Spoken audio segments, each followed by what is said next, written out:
Benanza Atuni of the Shred. Zulu and Tabana. Yo, Tabare, bye bye. Okay, bye bye. Bye bye. Veilou, ne hanging arena. Kalau sore, bye bye. Bye bye.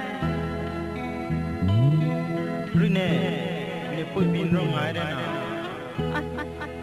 Jo, nang ashogade. Kalau sore, bye bye. Bye bye.